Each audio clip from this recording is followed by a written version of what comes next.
Hello everyone, so welcome back to our channel. और आज के इस क्लास में हम पढ़ेंगे सीएम ऑफ हरियाणा के बारे में। हरियाणा सीईटी की नोटिफिकेशन आ गई है एंड उसमें जो बहुत ज़्यादा वेटेज होती है हरियाणा जीके की। उसके ही रिगार्डिंग हम एक पूरी प्लेलिस्ट क्रिएट कर रहे हैं जिसमें हम हरियाणा जीके को डेप्थ में पढ़ेंगे, डीप में पढ़ेंगे। एंड जो ये टॉपिक आपका सीएम ऑफ हरियाणा, इससे फॉर श्योर है कि 2 से 3 क्वेश्चन हमेशा आते ही हैं। इन क्वेश्चन को नेगलेक्ट नहीं करना है, इस टॉपिक को नेगलेक्ट नहीं करना है। हम आज स्टार्ट करते हैं।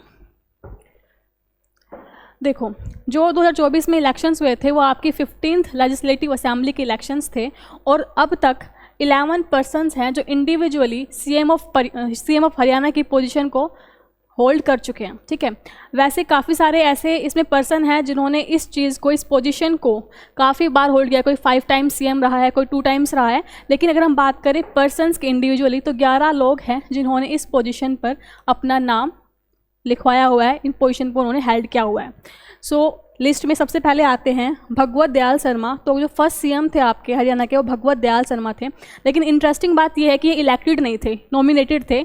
जो उस टाइम के आपकी पीएम थे उन्होंने इनको नॉमिनेट किया था। इंदिरा गांधी जी आपकी पीएम थे उस टाइम पे, इन्होंने उनको नॉमिनेट किया था, इलेक्टेड नहीं थे। सेकेंड थे आपके राव वीरेंद्र सिंह।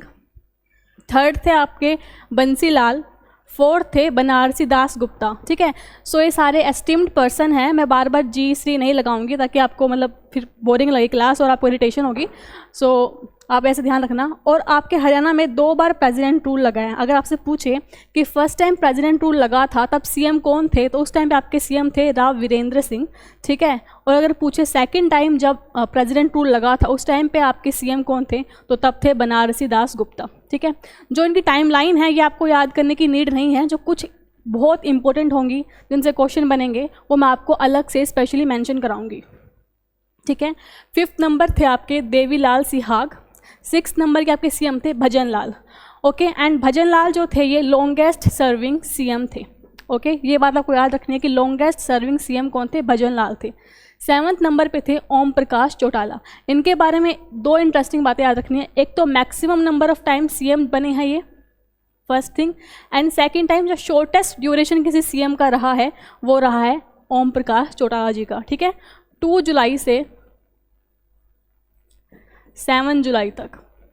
ठीक है, तो लगभग 4-5 दिन के लिए ही ये क्या रहे थे, सीएम रहे थे। तो लॉन्गेस्ट जो सर्विंग सीएम है वो आपके हैं भजन लाल एंड शॉर्टेस्ट जो ड्यूरेशन है वो ओम प्रकाश चौटाला की है। And maximum number of times 5 बार भी ये सीएम रहे हैं।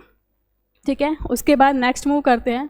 8th नंबर पे आपके आते हैं हुकुम सिंह फोगाट। 9th नंबर के आपके सीएम थे, यहाँ पे 9 आएगा, वो थे भूपेंद्र सिंह हुड्डा। ठीक है, ये 2 बार बने थे CM. And continuous longest serving CM. Continuous का मतलब ये होता है कि लगातार। ठीक है, लगातार जो लॉन्गेस्ट सर्विंग सीएम थे वो आपके कौन थे, भूपेंद्र सिंह हुड्डा। और यहाँ पे कंफ्यूज नहीं होना, ये लॉन्गेस्ट सर्विंग सीएम थे लेकिन जिनका टेन्योर था वो कंटिन्यूस नहीं था। ठीक है, ये सीएम रहे फिर बीच में कोई और सीएम बन गया। तो लॉन्गेस्ट सर्विंग सीएम तो भजनलाल थे, लेकिन वहाँ पे अगर एक वर्ड एक्स्ट्रा लिखा आ गया कंटिन्यूस तो उसमें आपका आंसर क्या हो जाएगा, भूपेंद्र सिंह हुड्डा। तो ये डिफरेंस को दिमाग में रखना है। उसके बाद 10th नंबर पर आपके मनोहर लाल खट्टर, जिनको काका के नाम से भी जानते हैं, और ये भी 2 टाइम्स रहे थे। एंड 11 नंबर पे और जो अभी आपके प्रेजेंट में है वह नायाब सिंह सैनी। ठीक है, ये भी 2 बार सीएम बन चुके हैं। अब जो मोस्टली जितनी भी बार भी कोई सीएम रहा है तो जनरली वो 2 टाइम्स ही बना है, सिर्फ इनको छोड़ के जो कि 5 टाइम्स रहे हैं। ठीक है, तो ये मैंने पूरी लिस्ट आपको बता दी। अब 1 बाय 1 हम सबको एक एक करके पढ़ेंगे। इनके बारे में जो भी इंटरेस्टिंग फैक्ट्स हैं जहाँ से क्वेश्चन बन सकता है उनको डीप में डिटेल में पढ़ेंगे। ठीक है, सबसे पहले हम स्टार्टिंग करते हैं पंडित भगवत दयाल शर्मा की, जो कि हमारे फर्स्ट सीएम थे। 1 नवंबर 1966 को जब आपका हरियाणा स्टेट की फॉर्मेशन हुई, आपको पता है लैंग्वेज के बेस पे फॉर्मेशन की गई थी, तो उस टाइम पे इलेक्शन नहीं हुए। सिंपल सी बात है, आज आपका स्टेट बना है और आज इलेक्शन हो जाए, इतना फास्ट प्रोसेस नहीं होता है। तो उस टाइम पे हमारा जो हरियाणा था वो पंजाब का पार्ट था। ठीक है, और जो पंजाब की लेजिस्लेटिव असेंबली थी उसी में से किसी एक पर्सन को चूज़ करना था जो कि हरियाणा का सीएम के रूप में काम करेगा। ओके, और जो उस टाइम की पीएम थी आपकी इंदिरा गांधी जी, उन्होंने सपोर्ट किया था किसको, भगवत दयाल शर्मा को। इनके नाम को उन्होंने प्रस्तावित किया और ये उस टाइम आपके सीएम बने थे। तो ये इलेक्टेड नहीं थे, याद रखना। ठीक है, अब इनका जन्म कहाँ पे हुआ था, इनका जन्म हुआ था 28 जनवरी 1918 बेरी झज्जर के अंदर। बाकी जितने भी सीएम हैं उनकी बर्थ प्लेस याद करना, इतना इंपॉर्टेंट नहीं हो सकता, लेकिन जो फर्स्ट था और जो एट प्रेजेंट है उसका आपको याद करना पड़ेगा, क्योंकि वहाँ से क्वेश्चन बनने के चांसेस होते हैं। ठीक है, तो कैसे याद करेंगे वो मैं आपको बता दूंगी ट्रिक, लेकिन आप अभी देखो इनका फेवरेट गेम था चेस। क्या था? चेस था। पैदा कहाँ हुए थे? बेरी झज्जर के अंदर। और ये इनकी एजुकेशन बनारस हिंदू यूनिवर्सिटी से इन्होंने एमए किया था। और इसके अलावा ये वाली चीज़ बहुत इंपॉर्टेंट है, ये कि उड़ीसा और मध्य प्रदेश के गवर्नर के रूप में भी काम कर चुके थे। तो क्वेश्चन पूछा जाता है कि आपके कौन से सीएम हैं ऐसे जो governor of Madhya Pradesh and Orissa के रूप में काम कर चुके हैं। ठीक है, अब इसको हम याद कैसे करें? देखो आप ऐसे याद करो, सपोज करो भगवत नाम का कोई भिक्षुक है। ठीक है, भगवत नाम का कोई भिक्षुक है और उसको बड़ी भूख लगी है। ठीक है, तो वो खाना खाने के लिए जाता है, बोलता है मुझे खाना दे दो। तो लोगों को उस पर क्या आ जाती है? दया आ जाती है, और वो उसको खाने में क्या देते हैं? एक अच्छी सी डिश दे देते हैं। ठीक है, बेर दे देते हैं, चीज़ दे देते हैं और बनाना दे देते हैं। तो इस सब से हम कैसे याद कर सकते हैं? देखो बेर से बेरी झज्जर में उनका जन्म हुआ था। ओके, उसके बाद चेस इनको बहुत पसंद था, तो चीज़ से आप चेस याद करेंगे कि इनका फेवरेट गेम चेस था। उसके बाद बनाना से बनारस हिंदू यूनिवर्सिटी याद करेंगे, इनकी जो एजुकेशन थी वो इन्होंने इस यूनिवर्सिटी से की थी, एमए किया था। एंड डिश से आप याद करेंगे कि ये उड़ीसा के एंड मध्य प्रदेश के गवर्नर के रूप में भी काम कर चुके हैं। ठीक है, टेन्योर आपसे कोई नहीं पूछेगा, सिर्फ इतना पूछा जाएगा कि गवर्नर है मध्य प्रदेश के रूप में किस सीएम ने काम किया है, तो आपके भगवत दयाल शर्मा होंगे। ठीक है, पहली बार इलेक्शन हरियाणा में हुए थे 1967 के अंदर। ओके, एंड जो पंडित बीडी शर्मा की हेल्थ यूनिवर्सिटी है रोहतक में, वो इन्हीं के नाम पे है। तो बीडी का यहाँ पे फुल फॉर्म है भगवत दयाल शर्मा। ठीक है, तो कहाँ पे है? ये रोहतक पे है। अब आप कंफ्यूज हो सकते हो कि बीडी दयाल जो आपकी यूनिवर्सिटी है हेल्थ यूनिवर्सिटी, ये कहाँ पे है?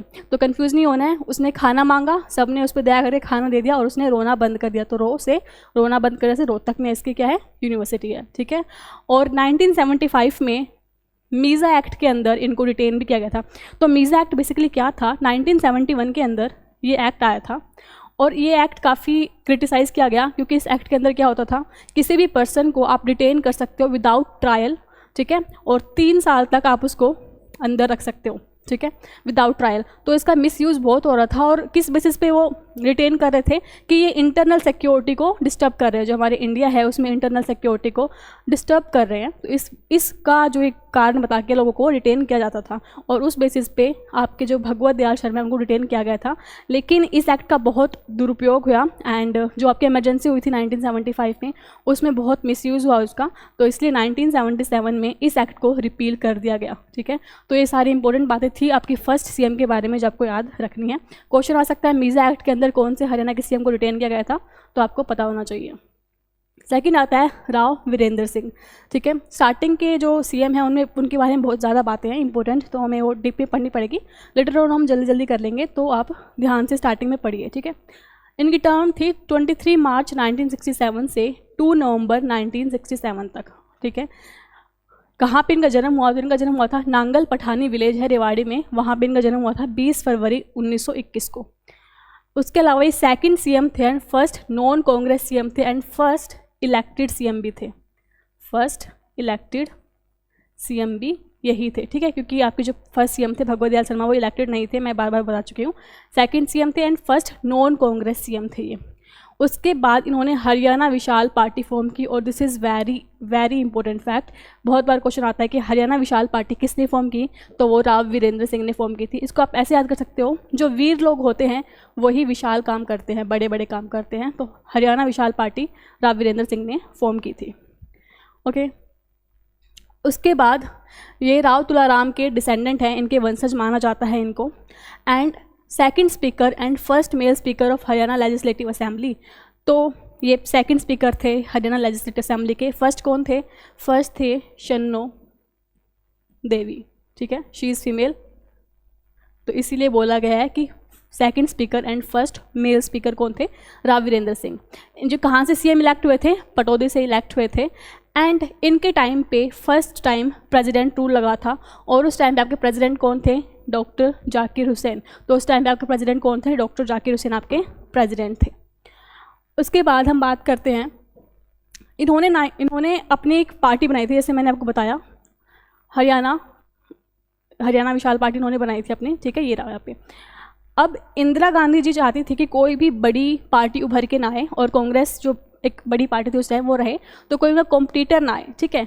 तो इन्होंने राव वीरेंद्र सिंह से कोई डील की कि आप अपनी पार्टी को बंद कर दो, ख़त्म कर दो, और उसके बदले में जो भी पॉलिटिक्स गेम चलते हैं, मतलब आपको अच्छी पोजीशन दे दूंगी, ठीक है, वो सब हुआ। तो इसी प्रॉमिस को निभाते हुए 1980 में इंदिरा गांधी ने इनको अपॉइंट किया minister for agriculture, irrigation and rural development, ठीक है। तो सेंट्रल गवर्नमेंट में इनको ये पोजीशन दी गई। 1971 में ये एमपी बने थे महेंद्रगढ़ से, हरियाणा विशाल पार्टी की टिकट पे।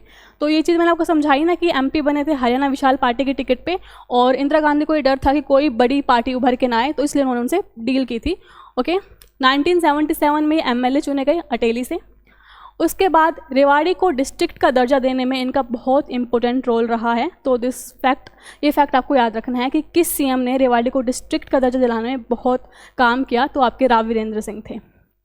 उसके बाद 3rd नंबर के आपके सीएम आते हैं चौधरी बंसीलाल, एंड इनका जो टर्म था वो 31 मई 1968 से लेके 30 नवंबर 1975 तक इनका टेन्योर था, और इनका जन्म हुआ था गोलागढ़ में 26 अगस्त 1927 के अंदर, ठीक है। इनको आयरन मैन ऑफ हरियाणा बोलते हैं, और ये सीएम बने थे यंगेस्ट एज पे। अभी ये कुछ फैक्ट्स होते हैं, इन पे क्वेश्चन आते हैं कि आयरन मैन ऑफ हरियाणा के नाम से किसको जाना जाता है, किस सीएम को जाना जाता है, यंगेस्ट एज में सीएम कौन बने थे, तो ये आपको याद करना पड़ेगा। तो यंगेस्ट एज में आपके सीएम बने थे चौधरी बंसीलाल, और ओल्डेस्ट में बने थे चौधरी देवीलाल, ठीक है। और आयरन मैन ऑफ हरियाणा के नाम से चौधरी बंसीलाल को जाना जाता है। जो इनके निकनेम्स होते हैं या फिर किस नाम से जाना जाता है, ये बहुत रिपीटेड क्वेश्चन होते हैं। इनको मॉडर्न हरियाणा का आर्किटेक्ट भी बोला जाता है, क्योंकि इन्होंने हरियाणा को मॉडर्नाइजेशन में बहुत इंपॉर्टेंट रोल प्ले किया। एंड 1969 में एक ऑफिशियल लैंग्वेज एक्ट आता है, ठीक है, और जिसके बेसिस पे हिंदी को हमारी ऑफिशियल लैंग्वेज घोषित किया गया। सेकंड जो हमारी ऑफिशियल लैंग्वेज थी वो तमिल थी। यहाँ पे कन्फ्यूज़न हो सकती है, बिकॉज हम सोच भी नहीं सकते कि तमिल हमारी सेकंड ऑफिशियल लैंग्वेज हो सकती है, लेकिन इस एक्ट के थ्रू जो तमिल है वो आपकी सेकंड ऑफिशियल लैंग्वेज थी, एंड फर्स्ट थी हिंदी। और ये एक्ट कौन लेके आए थे? चौधरी बंसीलाल। ओके, उसके बाद प्रोटेस्ट हुआ था रिगार्डिंग अमलगेशन ऑफ चंडीगढ़ इन पंजाब। देखो चंडीगढ़ काफ़ी डेवलप्ड एरिया है, और पंजाब चाहता था कि वो हमारे अंदर अमलगेट हो जाए, क्योंकि अभी तो कॉमन कैपिटल थी वो हरियाणा पंजाब की।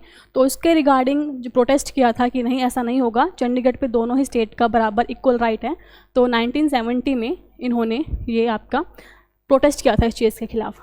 ओके, तो जो भी इंपॉर्टेंट पॉइंट्स हैं वो आप यहाँ पे देख सकते हो। उसके बाद जो अभी आप इलेक्ट्रिसिटी को एंजॉय करते हो, एंड अगर एक दिन भी लाइट या फिर इलेक्ट्रिसिटी नहीं आए तो पूरे जो सिस्टम है वो ख़राब हो जाता है। तो इलेक्ट्रिसिटी को गांव से गांव तक पहुंचाने का काम भी इन्होंने ही किया था, ठीक है। और ये कहाँ से स्टार्ट हुई थी, मतलब इनॉग्रेशन कहाँ पे हुआ था? तो उचानी केला करनाल में एक जगह है, वहाँ पे इसका इनॉग्रेशन हुआ था। और इनॉग्रेशन करने आया कौन था? पीएम इंदिरा गांधी, जो उस टाइम की पीएम थी, वो आया था। तो इसको आप ऐसे याद कर सकते हो, मतलब ये इंपॉर्टेंट क्वेश्चन है कि इलेक्ट्रिसिटी जब आई थी तो पीएम इंदिरा गांधी इनॉग्रेशन के लिए तो कहाँ पे आई थी? तो एक बहुत ऊंचाई का और एक बहुत प्रेस्टिजियस काम था, तो यहाँ से आप ऊंचाई से उचानी को रिलेट कर सकते हो। तो उचानी कला करनाल में इनॉग्रेशन हुआ था। उसके बाद 1975 से 77 में ये सेंट्रल गवर्नमेंट में डिफेंस मिनिस्टर के रूप में भी नियुक्त किए गए थे। ओके, एंड 1984 से 86 ये रेलवे एंड ट्रांसपोर्ट मिनिस्टर भी रहे थे। और 1996 में इन्होंने हरियाणा विकास पार्टी फॉर्म की थी। अब ये कंफ्यूजिंग क्वेश्चन हो सकता है और आते भी हैं। एक थी आपकी हरियाणा विकास पार्टी, एक थी हरियाणा विशाल पार्टी। तो क्वेश्चन आ जाता है कि ये पार्टी किसने बनाई? तो हरियाणा विशाल पार्टी राव वीरेंद्र सिंह ने बनाई थी, जो आपके सेकंड सीएम थे, एंड हरियाणा विकास पार्टी चौधरी बंसीलाल ने बनाई थी, ठीक है। इसका सिंबल था बॉय एंड गर्ल, और विशाल पार्टी का सिंबल था शाइनिंग सन, चमकता हुआ सूरज। उसके बाद इन्होंने एक काम भी किया था कि कुछ टाइम पे जो अल्कोहल थी वो बहुत ही मतलब सोसाइटी को ख़राब कर रही थी। आदमी ड्रिंक करके गलत गलत हरकतें करते थे, अपनी औरतों को पीटते थे, मतलब कुछ भी करते थे। तो इस चीज़ को बैन करना चाहते थे वो, ठीक है। और इसलिए उन्होंने 1 जुलाई 1996 को अल्कोहल बैन कर दी। लेकिन जिसको आदत होती है वो करते हैं, तो फिर क्या हुआ? ब्लैक मार्केटिंग स्टार्ट हो गई, दूसरे स्टेट से जो ये अल्कोहल है वो आने लगी। तो उन्हें लगा कि जो ये स्टेप था ये काम नहीं कर रहा, और जो चीज़ सोच के प्लान करके किया गया था वो वैसा नहीं हो रहा, बल्कि नेगेटिव इम्पैक्ट आ रहे हैं। तो उन्होंने 1 अप्रैल को बोला कि मैंने तुम्हें अप्रैल फूल बनाया था, और 1998 में ये एक्ट को रिपील कर दिया, ठीक है। उसके बाद इनको हरियाणा का भागीरथ भी बोलते हैं, क्योंकि ठीक है आर्किटेक्ट ऑफ मॉडर्न हरियाणा भी बोलते हैं, बिकॉज उन्होंने डेवलपमेंट के लिए बहुत ज़्यादा अच्छा काम किया था। और इनके टाइम में सबसे ज़्यादा डिस्ट्रिक्ट की फॉर्मेशन हुई थी, 6 डिस्ट्रिक्ट्स बनी थी।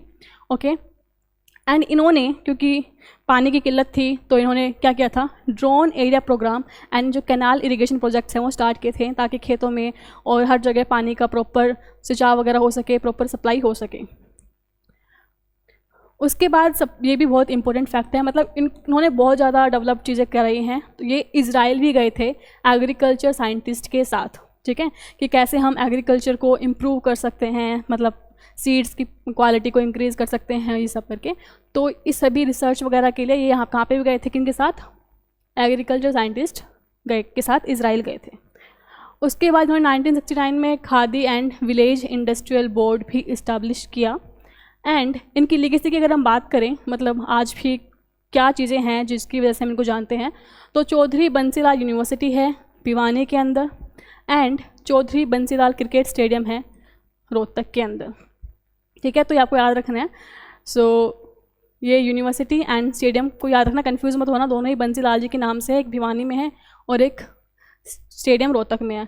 तो याद ऐसे कर सकते हो कि एक लड़का है जिसका नाम बंसीलाल है और वो खेलना चाहता है, ठीक है, तो उसकी मदर बोलती है कि रो मत, स्टेडियम चला जा, तो रोज से आप रोहतक को ऐसे रिलेट कर सकते हो। देन हाँ, अब हम पढ़ते हैं बनारसी दास गुप्ता के बारे में, जो आपके नेक्स्ट सीएम है वो है बनारसी दास गुप्ता। सो इनका जो जन्म हुआ था वो हुआ था 5 नवंबर 1917 को मानेहड़ू भिवानी के अंदर।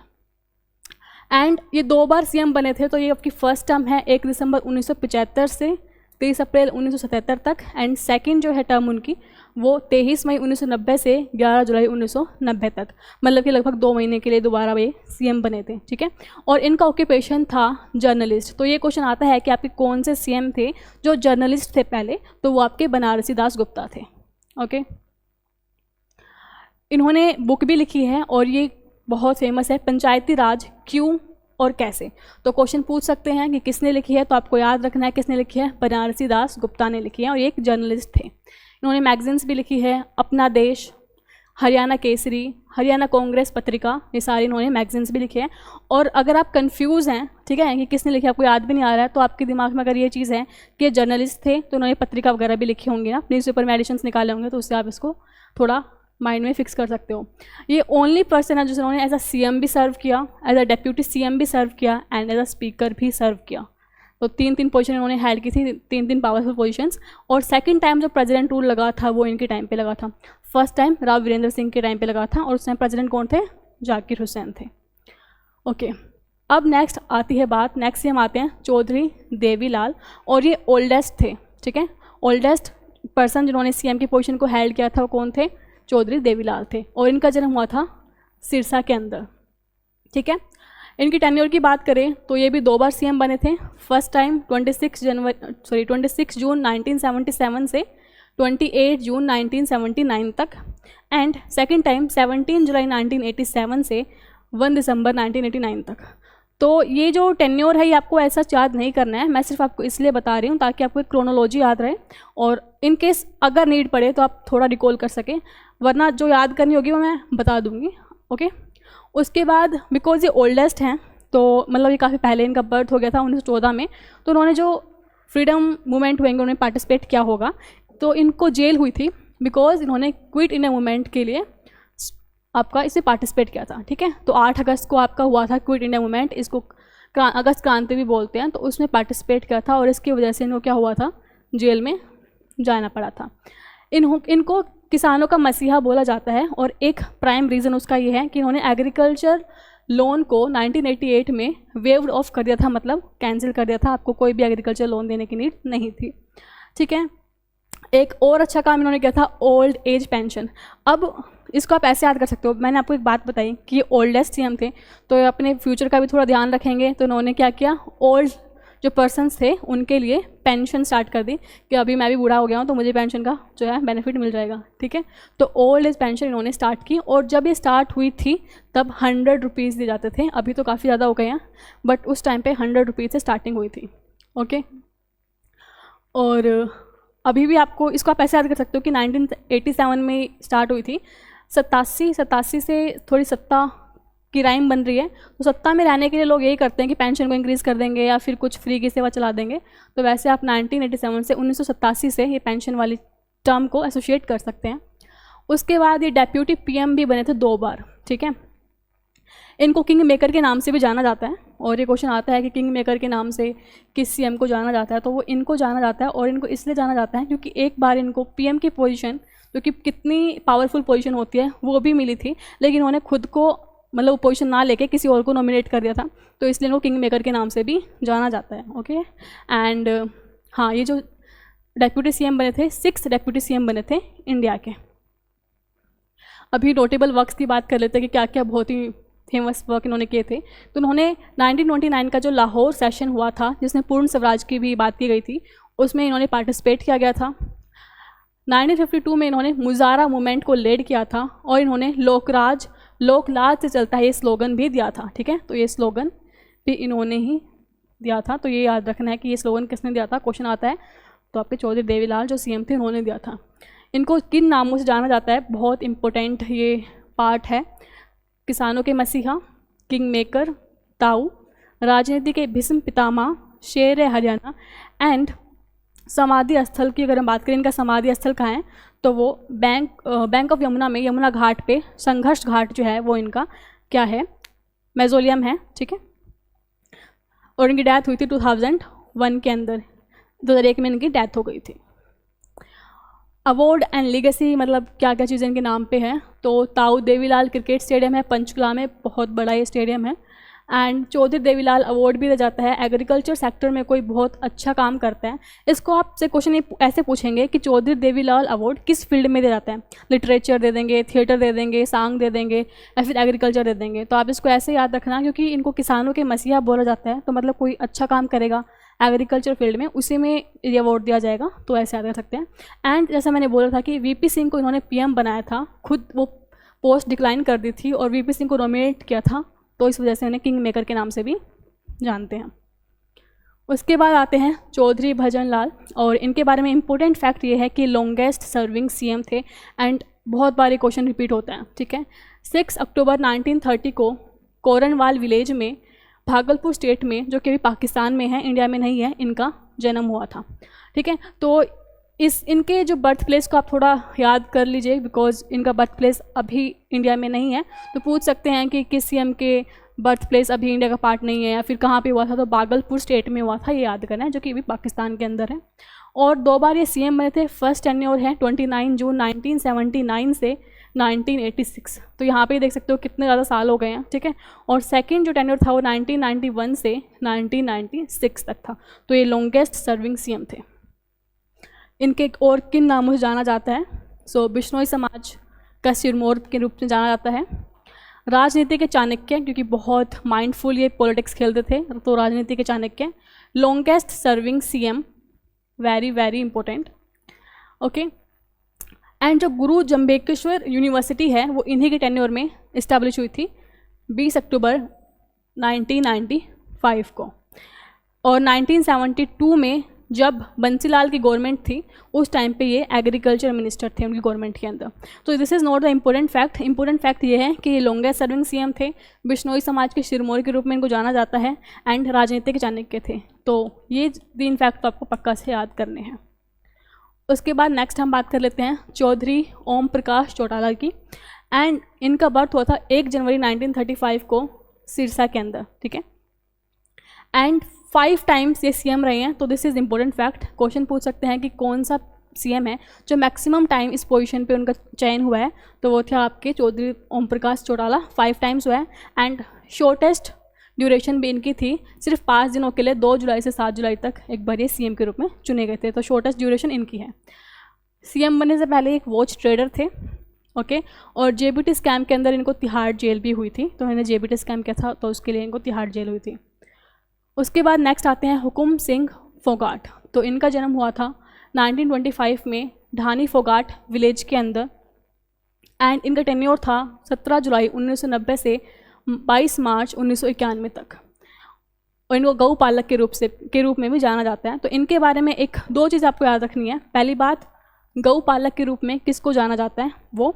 एंड सेकंड बात, गुरनाम कमीशन किसने फॉर्म किया था, तो गुरनाम कमीशन इन्होंने ही फॉर्म करवाया था, किस लिए, ताकि जाट को रिजर्वेशन मिल सके 1991 में। तो ये गुरनाम कमीशन एंड गौपालक, दो इम्पोर्टेंट फैक्ट इनके बारे में आपको याद रखने हैं, ठीक है। और उसके बाद नेक्स्ट आते हैं भूपेंद्र सिंह हुड्डा।